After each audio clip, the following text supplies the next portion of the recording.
এত রাতে বুঝি জিএফের সাথে কথা বলেন, তাই না? জি না আপু, গাড়ি চালাচ্ছি। আর জিএফ পাবো কই?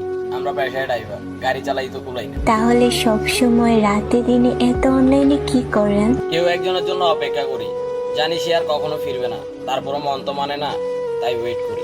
বড় সড়ো ছেঁকা খাইছেন বুঝি? কাউকে অন্ধের মতো বিশ্বাস করে ঠকে যাওয়ার নাম যদি হয় ছাকা খাওয়া, তাহলে আমি সেটাই খাইছি।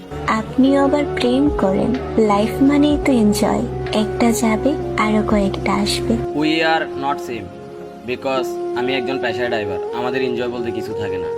আর আপনারা মেয়েরা এমন বলেই আপনারা ভালো থাকতে পারেন, আপনারা একজনের অভাব অন্যজনকে দিয়ে পূরণ করতে পারেন। তবুও লাইফে ভালো থাকার জন্য অন্য কাউকে খুঁজে নেন। ভালো থাকার জন্য এখন এই গাড়িটাকেই ভালোবাসি, আর সে চলে যাওয়ার পর আমি আর কাউকেই ভালোবাসি না।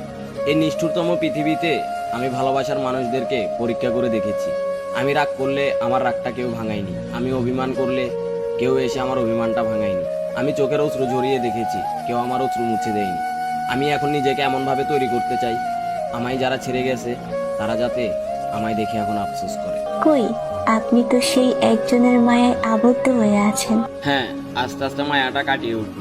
আমাকে আপনার সঙ্গে নেবেন? আপনার অগোছালো জীবনটা গুছিয়ে দিব। প্রয়োজন নেই, আমার অগোছালো জীবনটা আমি নিজেই গুছিয়ে নিব।